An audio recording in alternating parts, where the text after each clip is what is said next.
Assalamualaikum warahmatullahi wabarakatuh. Selamat jumpa kembali dalam perkuliahan manajemen keuangan. Ini kita sudah memasuki pertemuan minggu ke-12 ya. Kali ini kita akan membahas tentang masih terkait dengan investasi ya. Ya, sebelumnya sudah kita pelajari bagaimana kita menilai suatu investasi, terutama investasi dalam produk berharga, kemudian investasi dalam aset tetap ya. Kita sudah memahami bagaimana menentukan suatu kelayakan investasi ya. Kalau sebelum kita ujian PTS, kita sudah pelajari bagaimana menilai suatu kelayakan investasi baik dari berbagai macam metode ya, seperti metode present value, metode IRR, ARR, kemudian payback period, dan profitability index. Nah, dalam penilaian investasi tersebut, kita hanya melihat kelayakan itu dari cash flow. Seberapa besar cash flow-nya, kemudian di present value-kan berapa, kemudian dari tingkat IRR-nya mana yang lebih menghasilkan tingkat IRR yang lebih tinggi. Nah, pada hari ini kita akan membahas menentukan suatu investasi dari unsur resiko. Unsur resiko di sini maksudnya kita akan memilih suatu investasi yang memiliki tingkat risiko yang tentunya lebih rendah.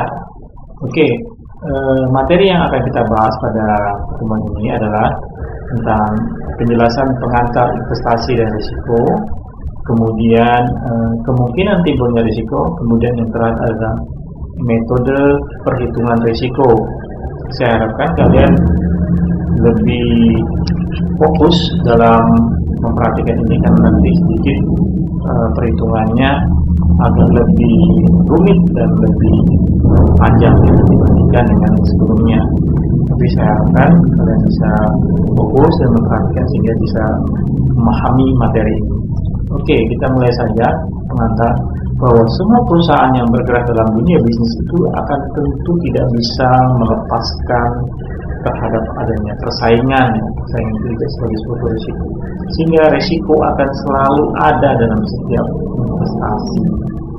Investor harus bisa memproyeksikan cash flow atau yang akan diterima selama usia investasi.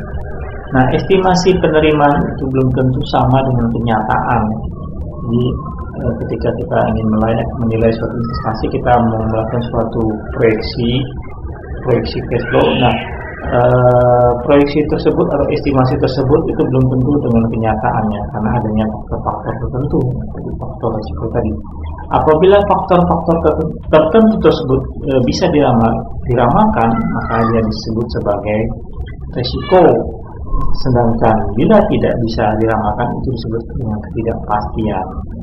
Jadi sebenarnya risiko itu adalah bisa diramalkan, yang bisa diperhitungkan. Sementara ketidakpastian sesuatu yang tidak bisa kita tidak bisa prediksi, kita tidak tahu. Jadi ketika kita menghadapi ketidakpastian, maka investasi kita akan tentunya sangat sulit ya. Maka oleh sebab itu kalau risiko kita masih bisa memperhitungkannya. Orang yang berinvestasi dalam saham akan menghadapi dua kemungkinan risiko, yaitu yang pertama adalah menerima dividen tiap tahun atau tidak menerima sama sekali, perusahaannya tidak membagikan dividen. Nah, bila suatu perusahaan melakukan investasi di negara lain yang dihadapi kemungkinan ketidakpastian, misalnya apa? Terjadinya revolusi, tragedi, penjarahan, kemudian nasionalisasi dan lain-lain. Sementara risiko itu adalah kemungkinan timbulnya kerugian yang dapat diperkirakan sebelumnya dengan menggunakan data yang relevan. Jadi ini kita bisa membedakan antara ketidakpastian dengan risiko. Kalau risiko itu bisa kita perkirakan dengan data-data yang relevan, sementara ketidakpastian itu kita tidak bisa prediksi karena tidak bisa faktor-faktor tersebut tidak bisa diramalkan. Contoh tadi ada revolusi, ataupun tragedi, penjarahan, nasionalisasi, ataupun mungkin bencana alam, itu adalah ketidakpastian ya yang tidak bisa diprediksi.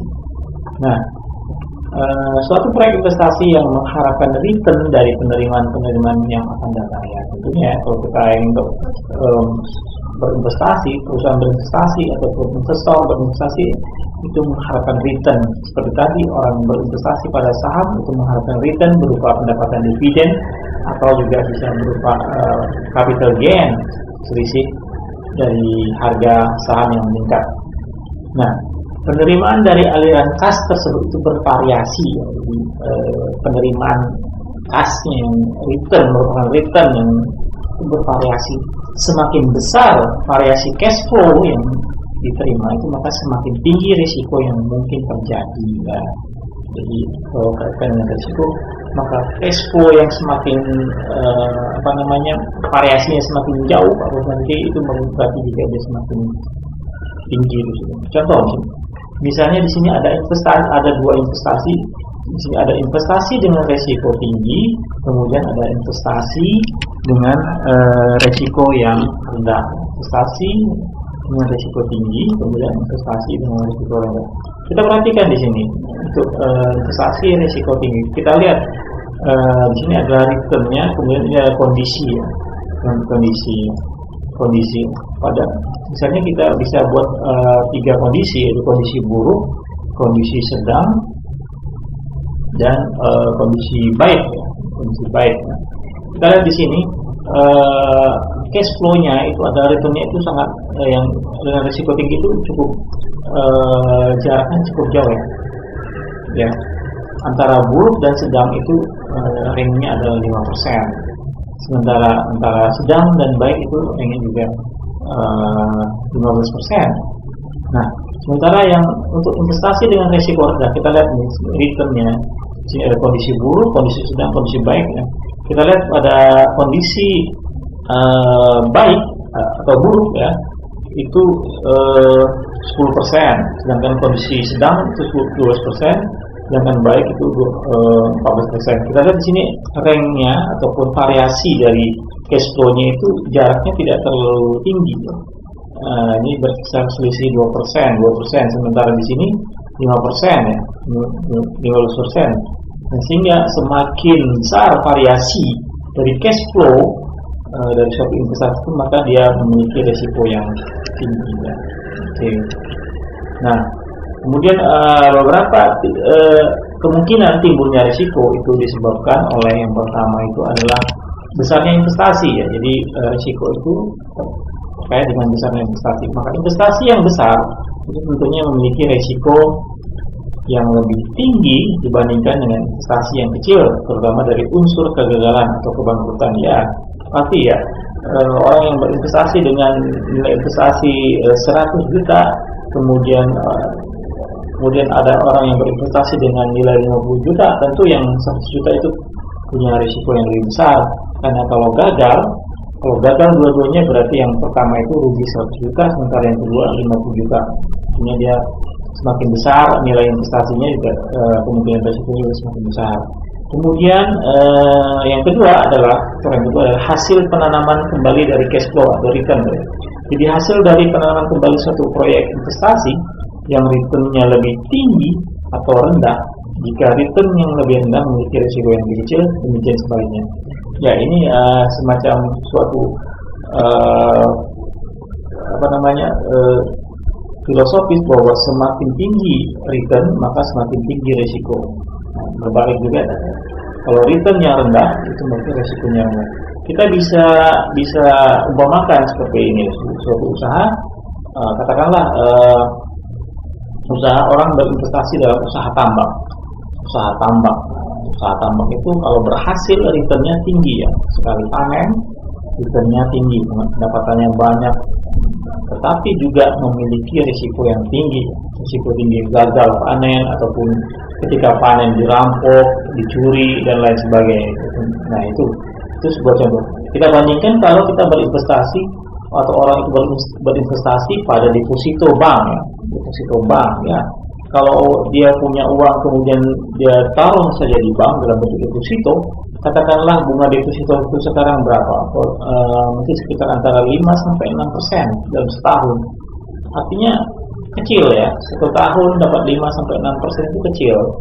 Sementara kalau tadi tambak mungkin bisa dalam setahun bisa 100% atau bisa sampai 50% ya keuntungannya, tetapi juga risikonya juga tinggi ya. Nah, sementara tadi di bank returnnya kecil tapi juga risikonya rendah, artinya aman. Uang yang diinvestasikan dalam deposito itu tidak akan aman, tetap akan tidak mungkin, kemungkinan rugi itu kecil sekali.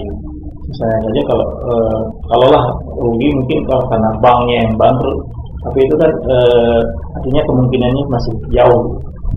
Nah itu tadi bahwa hukum semakin tinggi semakin tinggi risiko.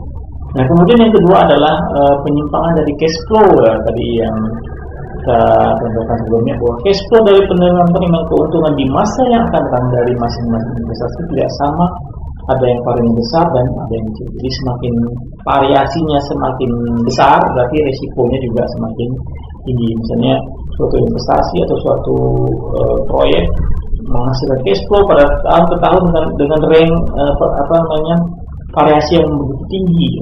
Misalnya pada tahun pertama 500, kemudian pada tahun kedua naik sampai 200, kemudian pada tahun ketiga turun 50, itu kan jauh sekali jaraknya.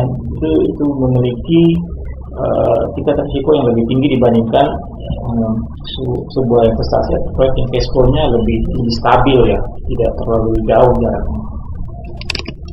Oke, itu tadi adalah kemungkinan timbulnya risiko.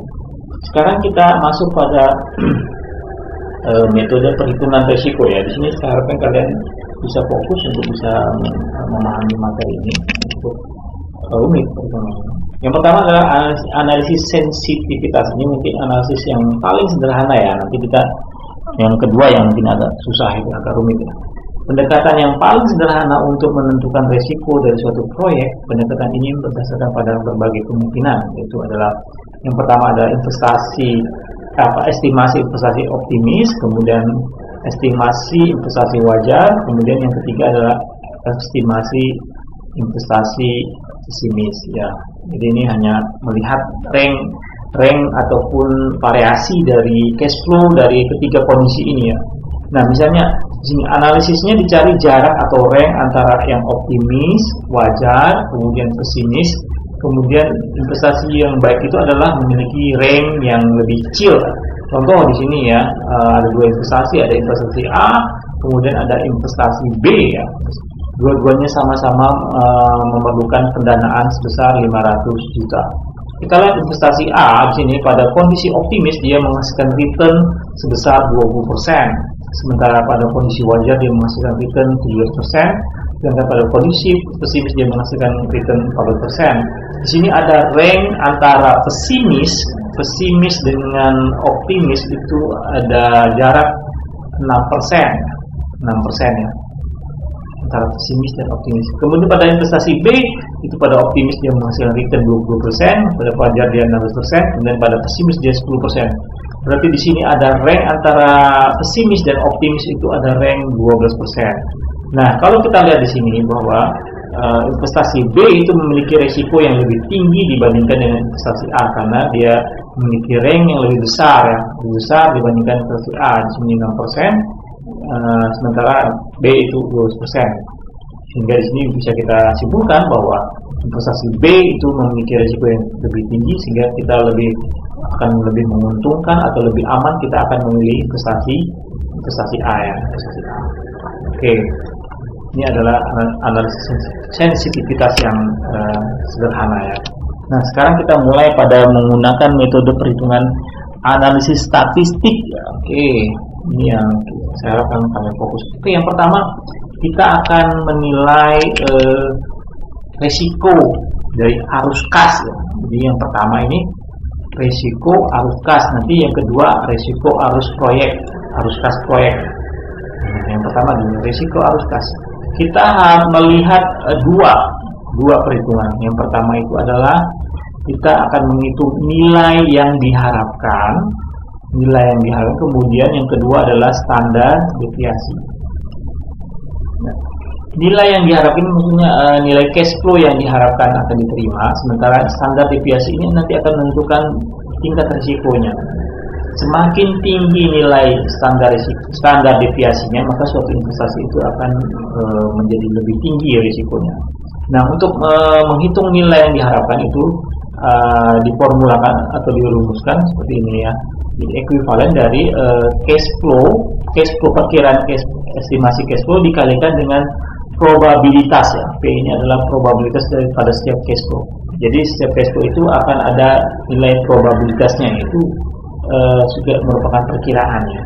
Kemudian untuk menghitung standar deviasi itu adalah akar dari perkalian antara probabilitas dikalikan dengan itu pengurangan selisih antara nilai cash flow dikurangi dengan nilai yang diharapkan ya, atau expected value dari nilai kemudian di kuadrat, kemudian di akar ya. Oke, kita akan lebih mudah untuk memahaminya dengan contoh soal. Ini adalah simbol-simbol yang kita gunakan. Jadi simbol ini adalah merupakan simbol standar deviasi. Kemudian ini adalah singkatan dari expected value atau nilai yang diharapkan ya. Sementara ini adalah cash flow, sementara P itu adalah probabilitas pada setiap cash flow ya. Oke, kita agar paham, kita lihat sebuah contoh soal. Oke, misalnya di sini ada suatu proyek, ada dua proyek investasi yang mempunyai umur ekonomi 1 tahun ya. Di sini ini namanya kita menghitung risiko arus kas karena proyek ini hanya berumur 1 tahun ya. Ingat, ini hanya berumur 1 tahun, di mana mempunyai karakteristik sebagai berikut. Dari karakteristik investasi A itu dengan cash flow ini ada 500.000, 20.000, 25.000, 30, 35.000 dengan probabilitas 0,1, 0,2, 0,4 dan seterusnya. Sementara yang investasi B sama ya, sama cash flow-nya sama 15, 20, 25, 30, hanya dia bedanya adalah di probabilitasnya ya, kemungkinan 15.000 itu ada 5%, kemungkinan 20.000 itu ada 20%. Nah, dari dua karakteristik ini mana yang akan kita pilih? Investasi mana? Artinya kita akan menentukan investasi mana yang risikonya lebih rendah. Oke. Yang pertama yang harus kita lakukan dari data ini adalah kita menghitung dulu nilai yang diharapkan atau expected value. Tadi sudah kita lihat atau kita baca bahwa nilai yang diharapkan itu adalah perkalian antara probabilitas dikalikan dengan cash flow setiap investasi. Oke ya, kita lihat sini misalnya. Jadi untuk nilai harapan atau nilai yang diharapkan atau bisa kita sebut expected value dari investasi A dan B, untuk A probabilitas yang 0,1 dikalikan dengan cash flow 500.000 dengan 1.500 ya. Jadi 0,1 kalikan 500.000 kemudian berikutnya 0,2 dikalikan dengan 20.000 ketemu 4.000, 0,4 dikalikan 25.000 ketemu 10.000 dan seterusnya ya.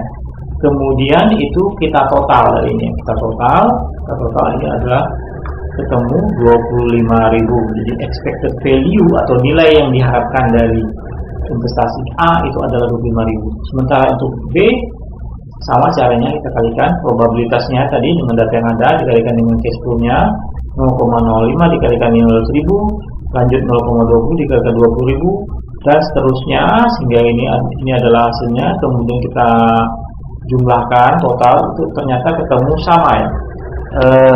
Expected value B atau nilai diharapkan dari investasi B itu sama menghasilkan nilai 25.000.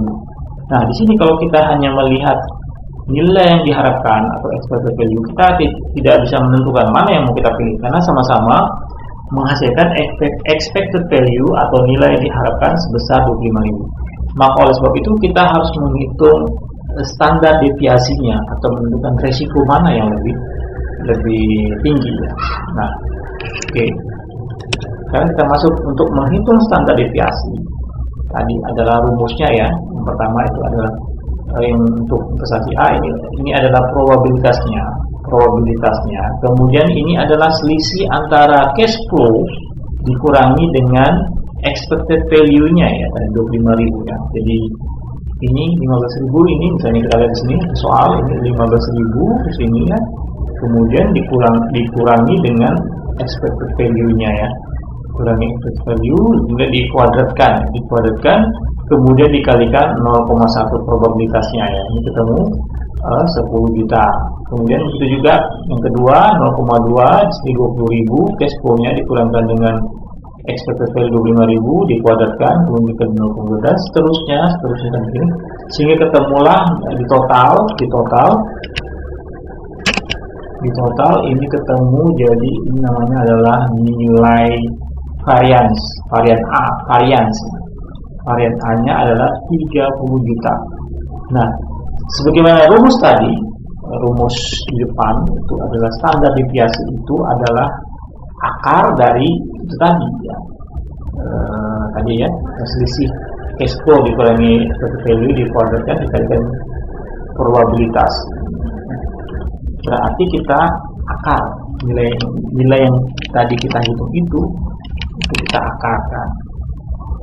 30 juta ini kita akar ketemu standar deviasinya adalah 5.477,225 ya.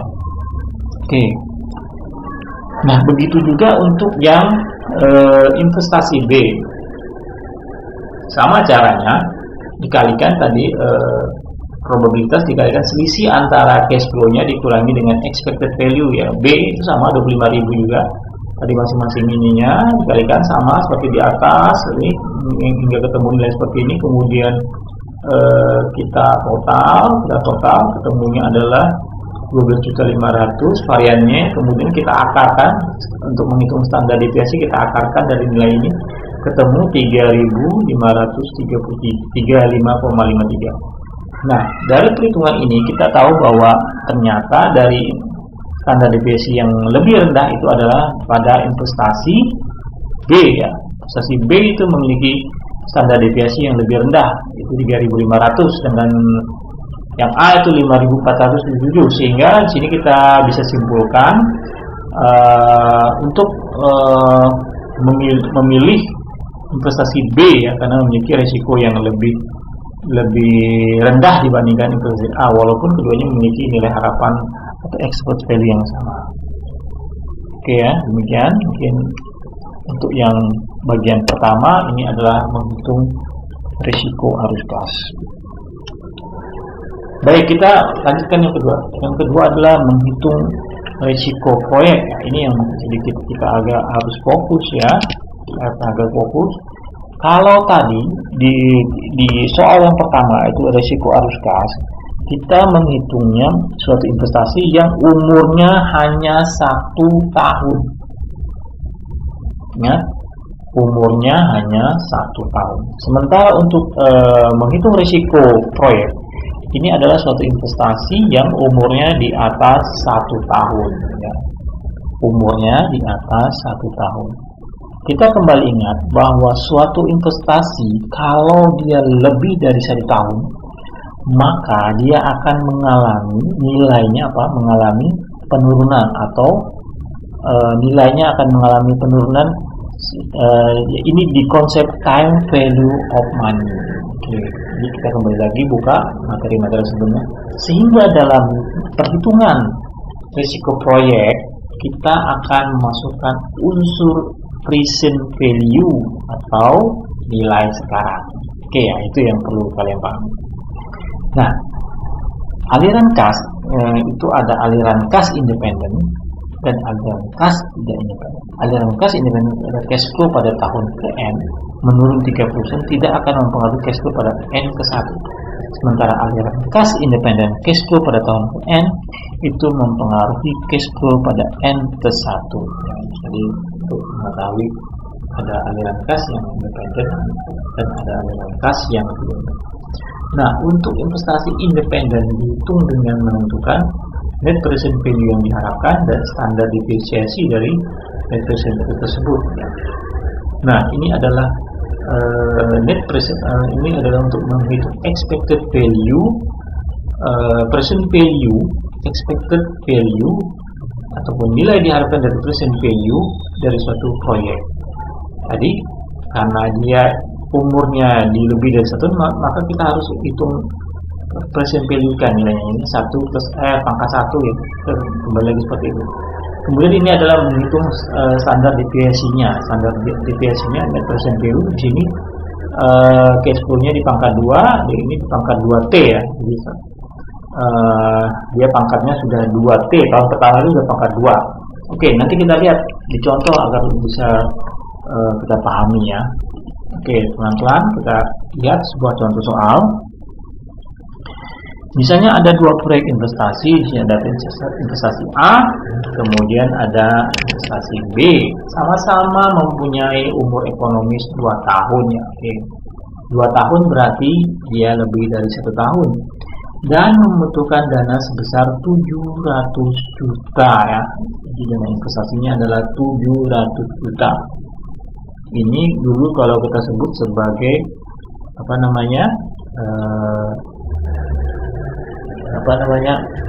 dana investasi di awal, dana investasi di awal. Kemudian distribusi probabilitas dari cash flow masing-masing usaha investasi selama umur ekonomis adalah sebagai berikut ini ya. Di mana tingkat return atau tingkat keuntungan yang disyaratkan itu adalah 15%. Maka itu expected value dan standar deviasi dari kedua proyek tersebut. Oke, ini kita lihat untuk investasi A, cash flow-nya ini tahun pertama, tahun kedua, dengan masing-masing probabilitasnya ya. Ini sudah ditentukan.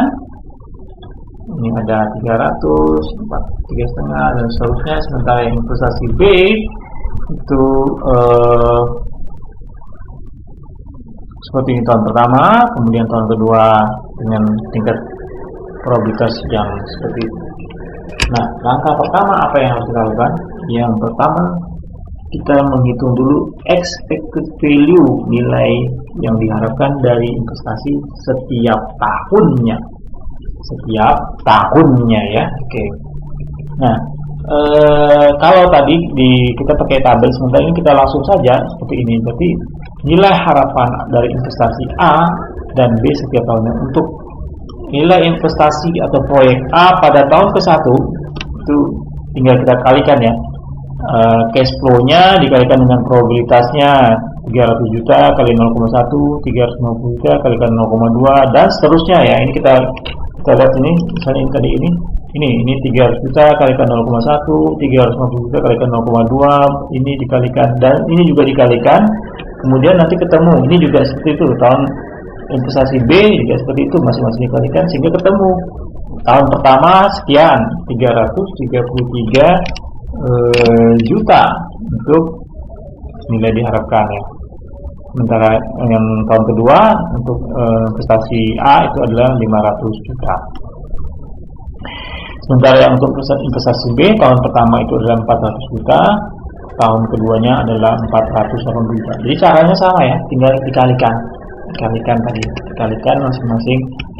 Tadi dikalikan ini, dikalikan 0,1, dikalikan ini juga, kemudian nanti di total ya. Ini dari ini di total masing-masing tahun. Ya. Oke ya. Kita lanjut. Oke, langkah pertama kita sudah hitung nilai harapan atau expected value. Langkah kedua, kita menghitung standar deviasi arus kas investasi A dan B setiap tahun. Nah, ini kita menggunakan rumus standar deviasi dari masing-masing setiap tahun.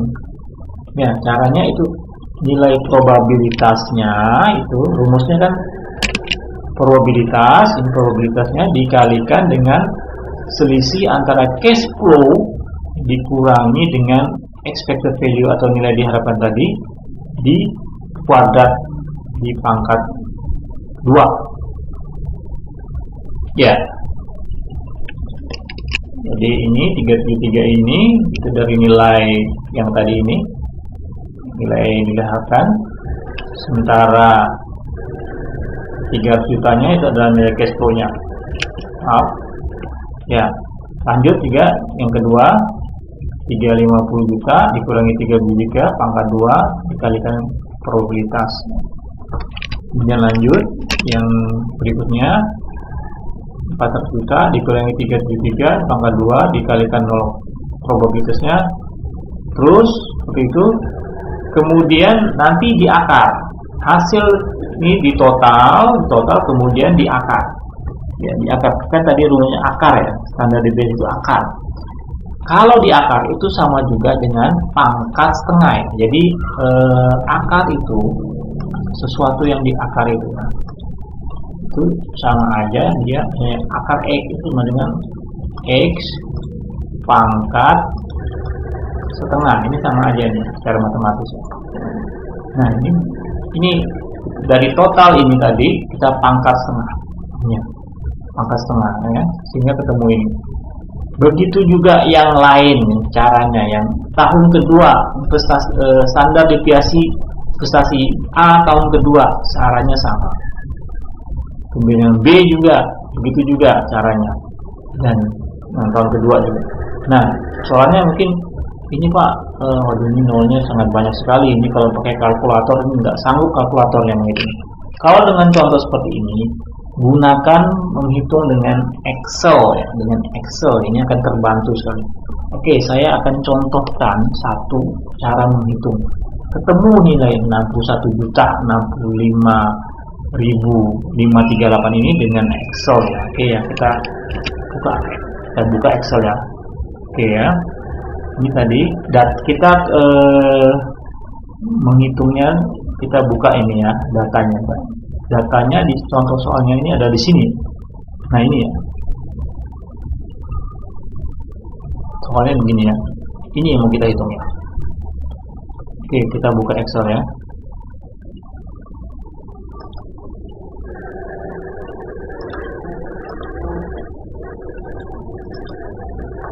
Oke, ya, sekarang kita contohkan. Gimana cara menghitungnya, Pak? Oke.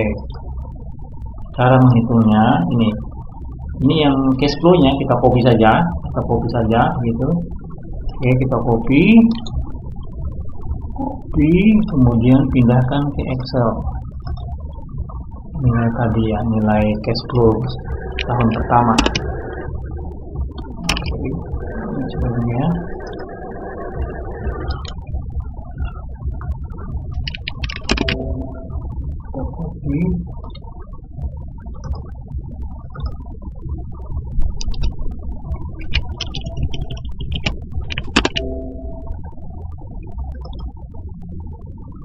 Oke. Ya.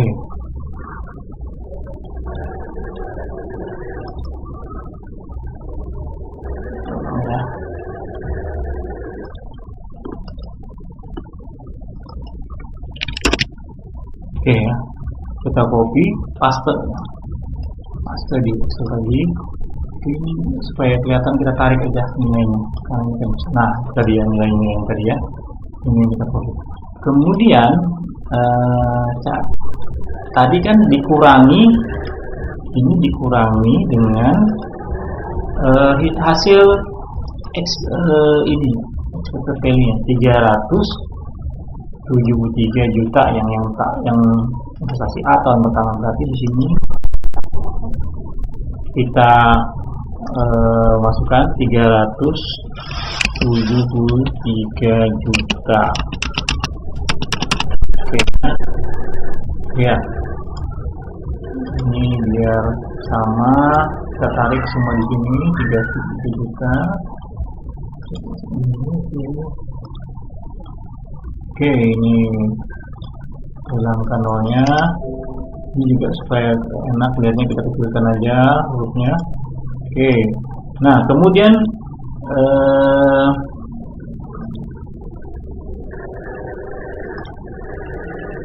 ini dikurangkan, kan tadi selisih ya, selisih cash flow dikurangkan dengan expected value 3 juta dikurangi dengan expected value-nya. Oke, ini selisihnya. Oke, untuk berikutnya kita tarik aja teman. Tarik sehingga ketemu hasilnya. Nah, kemudian hasil selisih ini kan dikuadratkan ya. Tadi rumusnya dikuadratkan. Kita kuadratkan saja. Di sini kita cari caranya. Kita ketik sama dengan ini, kita klik kolomnya, kemudian di kuadrat atau pangkat 2. Untuk pangkat 2 itu kasih tanda seperti ini. Ya, seperti ada tanda itu ya. Ke atas itu kasih angka 2. Oke, ini berarti artinya kuadrat. Di enter. Oke, ini belum kelihatan, kita tarik aja nilainya menjadi besar namanya, banyak. Nah, ini ya nilainya. Kemudian kita tarik ke bawah. Nah, ini adalah nilai kuadrat dari ini. Nah, sesuai rumus tadi apa? Selanjutnya akan dikalikan dengan probabilitasnya. Oke, kita copy lagi nilai probabilitasnya yang investasi A tahun pertama. Ya, probabilitasnya kita copy. Oke, kita copy. Kemudian kembali ke Excel. Di sini kita paste itu nilainya ya. Kecilkan ya, biar enak lihatnya. Oke. Nah, kemudian dikalikan ya, ditarik dulu, dikalikan ya, tadi ini hasil selisih ini dikalikan dengan dikalikan sama dengan kolom ini dikalikan seperti bintang ya. Oke, silakan ya, ini di enter. Oke, kemudian kita tarik ya, ini hasilnya ya. Ini dari, kemudian setelah itu kita total kan di sum ini sum ini ya, ini total sum. Kita klik aja di sini. Ini kita enter. Ini adalah total. Ini adalah nilai variannya. Ya. Nah, untuk nilai standar deviasinya itu harus kita akar kan? Kita akar. Ingat, akar itu berarti akar itu sama dengan apa tadi? Sama dengan pangkat setengah ya. Berarti ini kita pangkat setengah.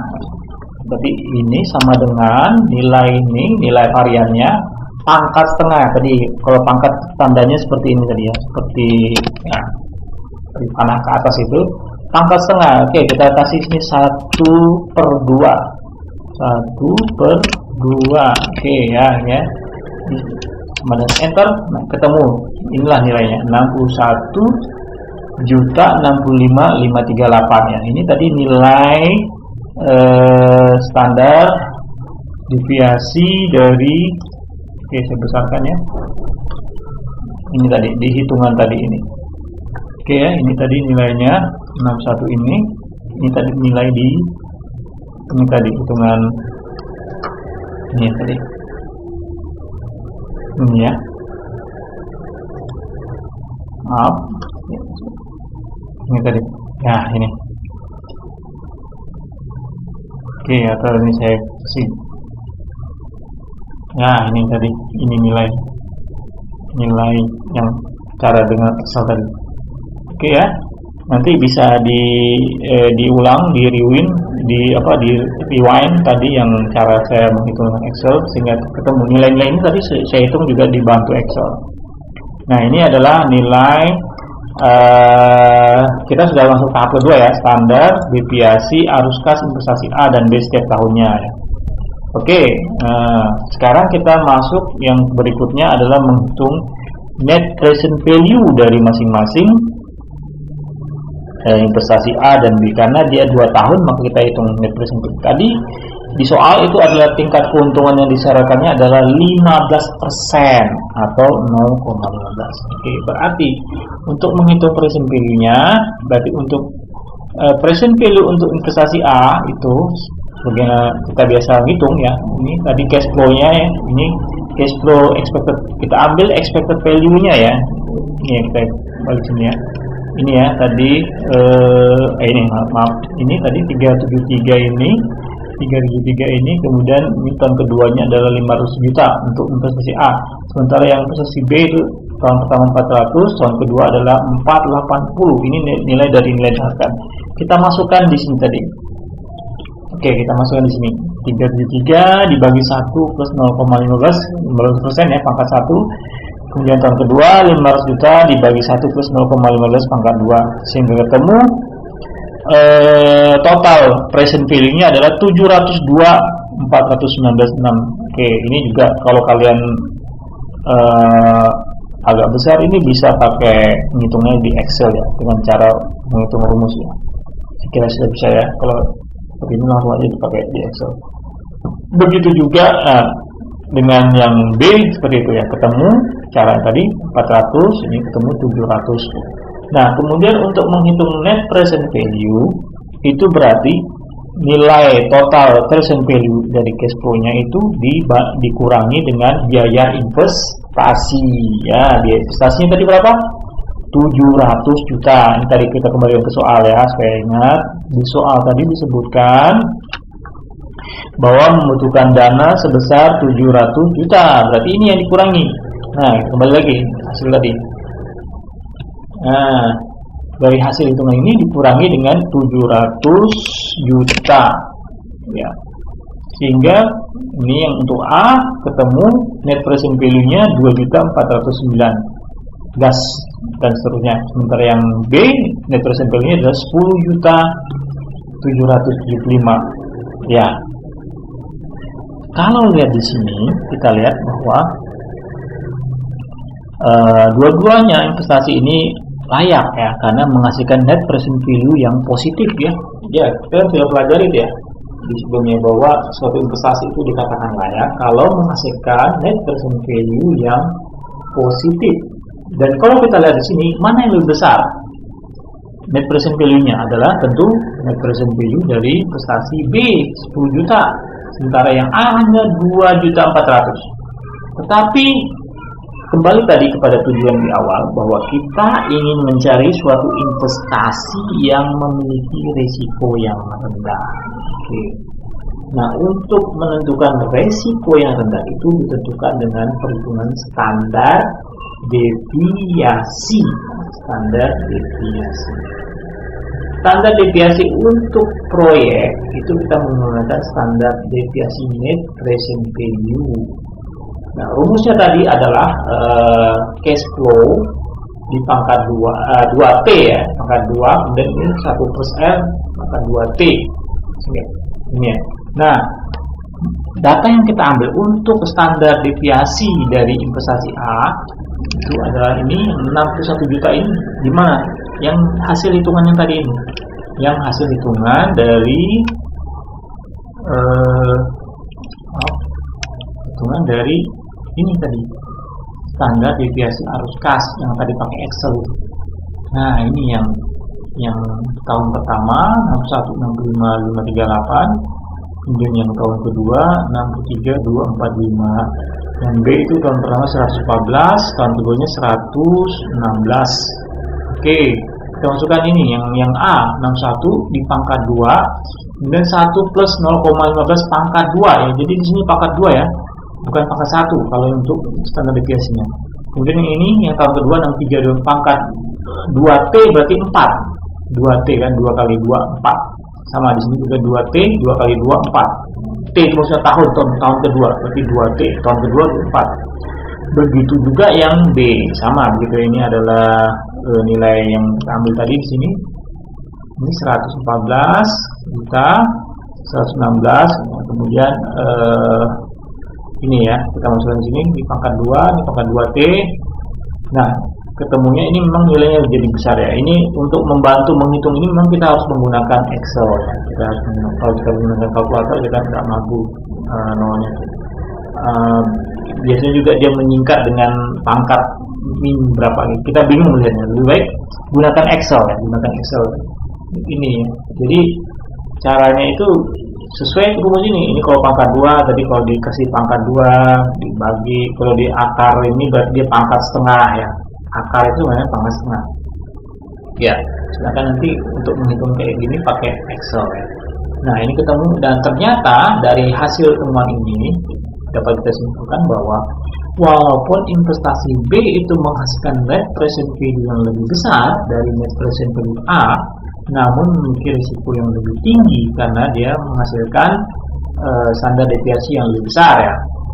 Sementara investasi A layak diambil karena selain NPV-nya positif juga risikonya lebih rendah. Dari ini kita bisa menyimpulkan kalau kita ingin memilih investasi yang resikonya rendah, tentunya kita akan memilih investasi A yang lebih, karena juga secara ini NPV-nya positif, layak, dan risikonya lebih rendah. Walaupun dia nilai NPV-nya lebih kecil, ya, tapi juga risikonya lebih rendah. Oke, demikian untuk materi minggu ini atau hari ini. Silakan nanti perdalami dan nanti tentu ada tugas dengan soal seperti ini, sehingga kalian harus bisa memahami soal ini dengan cara fokus dan pelan-pelan ya. Oke, ini nanti tugasnya ini saya sengaja kasih soalnya yang nolnya tidak terlalu banyak sehingga tidak terlalu susah menghitungnya. Kalau tadi saya kan ratusan juta, kalian hanya ratusan juta. Oke, demikian mungkin yang bisa saya berikan pertemuan ini. Saya harapkan bisa dipahami. Saya akhiri dengan Assalamualaikum warahmatullahi wabarakatuh.